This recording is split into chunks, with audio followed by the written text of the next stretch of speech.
Nah, jadi sekarang kita akan membahas contoh soal yang terkait dengan desil. Kalau tadi kita membahas mengenai kuartil, sekarang desil. Jadi sebenarnya konsepnya itu hampir-hampir sama. Proses juga dalam menentukan desil itu tidak jauh berbeda dengan kuartil yang sudah kita pelajari tadi. Nah, di sini sudah ada data dengan diketahui frekuensi atau banyaknya data itu. Nah, kita perhatikan soal di sini adalah menentukan nilai desil keempat dari data ini. Nah, jadi pertama kita harus tentukan dulu data ini berbentuk data tunggal atau data kelompok ya, kalau masih ada yang belum tahu. Jadi sebenarnya dari bentuknya saja atau dari secara visual, orang bisa perhatikan bahwa data ini adalah data berkelompok. Kenapa? Karena dia sudah membentuk suatu kelas-kelas, sudah dalam suatu kelas-kelas tertentu, di mana data-data itu sudah ada pada kelompok-kelompok tertentu. Nah, perhatikan untuk menentukan yang akan kita tentukan di sini adalah desil keempat ya. Jadi atau kita beri simbol D4. D itu desil, 4 itu yang akan kita cari desil keempat. Nah, jadi seperti yang sudah saya katakan tadi, kita harus menentukan terlebih dahulu frekuensi kumulatifnya ya, agar mempermudah kita dalam proses perhitungannya nanti. Nah, di sini frekuensi kumulatif kita simbolkan dengan F kecil dan K kecil di bawah. Nah, frekuensi kumulatif ini kita tulis di sini 1. Kenapa 1? Karena awalnya di sini itu memang cuma 1. Kalau di sini 5, 5. Kalau di sini 10, 10, 1000, 1000. Nah, selanjutnya yang di bawah sini kita akan tulis apa? Ingat frekuensi kumulatif. Nah, jadi 1 ini 1 ini. Nah, selanjutnya di sini kita tulis 1 ini ditambahkan dengan ini. Jadi 1 ditambah dengan 4 hasilnya 5. 5 ditambah dengan 8. Jadi begini ya. Hasilnya berapa? 13. Ditambah dengan 10 hasilnya 23. Ditambah dengan 9 hasilnya 32. Ditambah dengan 6 hasilnya 38, dan ditambah dengan 2 hasilnya 40. Nah, selanjutnya apa yang akan kita tentukan? Kita ingat kembali dulu rumus untuk menentukan desil ya, rumus umumnya. Jadi untuk desil rumusnya adalah DI sama dengan LI ditambah I per 10N dikurang F K DI per F DI dikali dengan P atau panjang kelas. Jadi DI di mana I itu sama dengan 1, 2, 3 sampai dengan 9. Nah, untuk LI ini merupakan tepi bawah dari kelas desil. Nah, untuk I per 10 dikali N ini merupakan banyaknya data. Sedangkan untuk FK DI merupakan frekuensi kumulatif sebelum kelas DI atau desil keberapa? Ke I. Nah, untuk FDI ini sendiri merupakan frekuensi kelas desil ke I.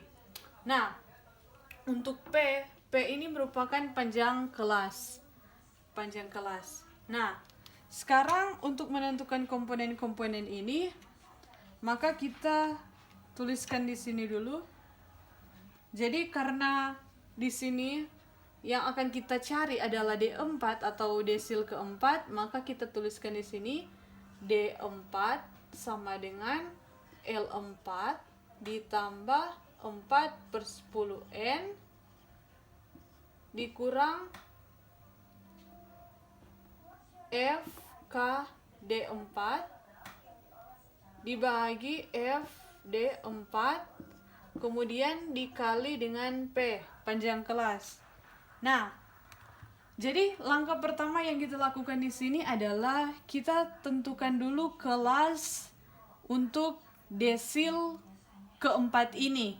Jadi kita pertama tentukan dulu letak dari desil keempat itu ada di mana, letaknya itu di mana.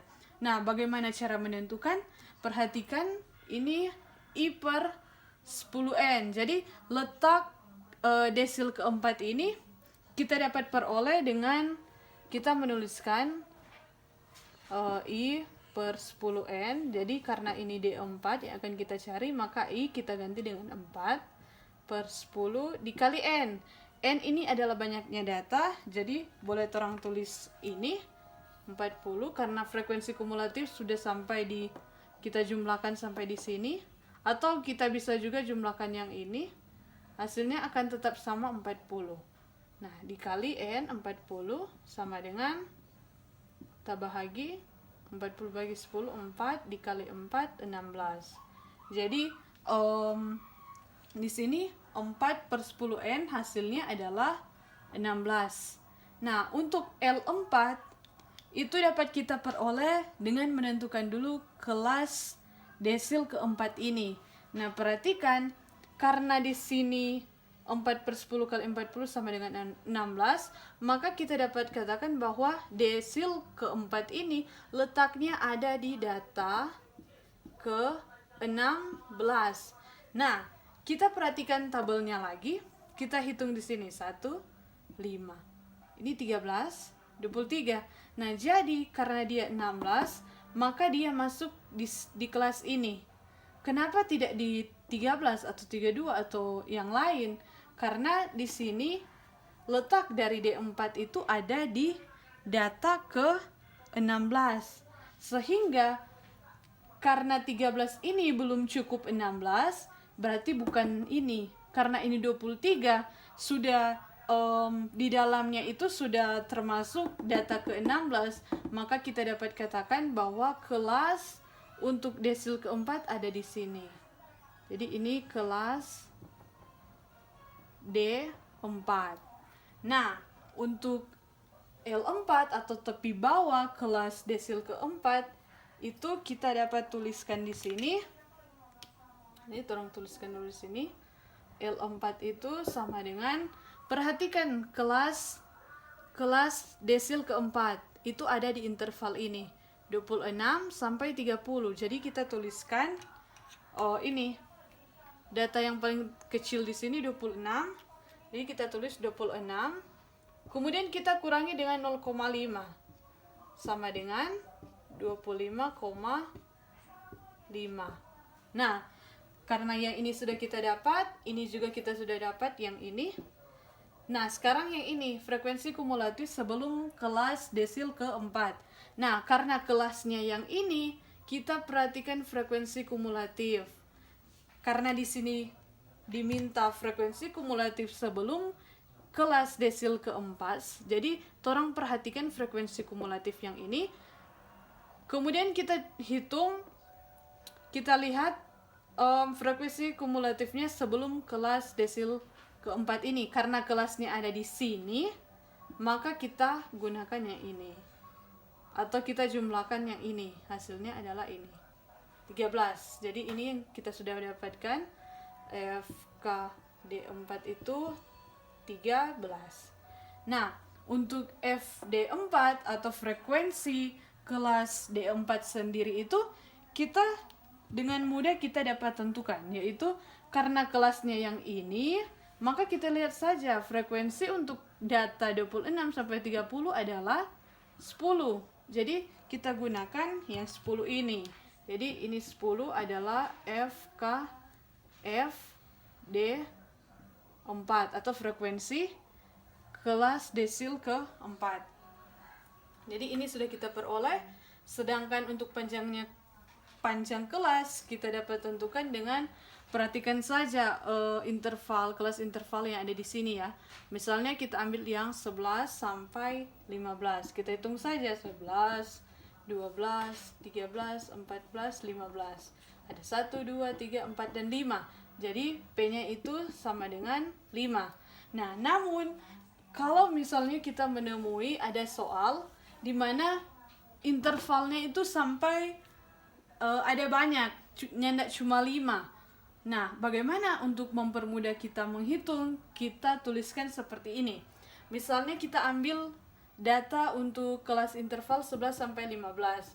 Jadi kita tuliskan 15, data yang paling besar sini 15, dikurangi dengan 11, hasilnya berapa? 4. Kemudian kita tambahkan 1. Jadi untuk menentukan P, di sini kita 11 dikurang 15, kemudian kita tambah 1, hasilnya sama dengan 5. Nah, jadi itu cara untuk mempermudah kita. Kalau kita temui soal dengan panjang kelasnya itu cukup banyak. Nah, jadi karena di sini kita sudah temukan semua komponen-komponen ini, kita tinggal masukkan saja ke dalam rumus.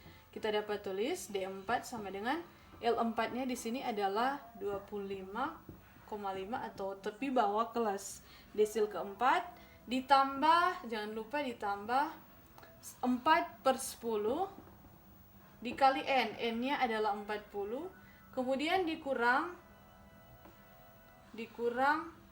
FKD4, frekuensi kumulatif sebelum kelas desil keempat, yaitu 13. Jadi sini kurang 13. Kemudian dibahagi frekuensi kelas desil keempat, yaitu 10. Kemudian kita kalikan dengan panjang kelasnya itu ada 5. Sehingga kita tinggal lakukan operasi saja.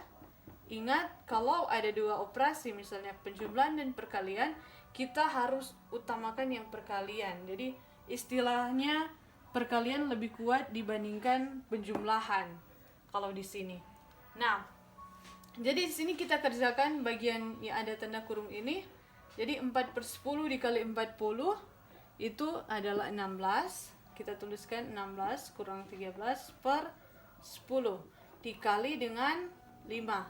Nah, kita tulis 25,5 ditambah 16 dikurang 13, hasilnya 3/10. Kemudian kita kali dengan 5. Nah, 25,5 tambah 3/10 berapa? 0,3. Karena 10 jadi 0,3 dikali 5, 25,5, ini 25. Nah, 0,3 dikali 5, kita buat perkalian 3 kali 5, 15. 0 kali 5, 0 ditambah 1, 1, jadi 1,5. Maksudnya kita jumlahkan saja di sini.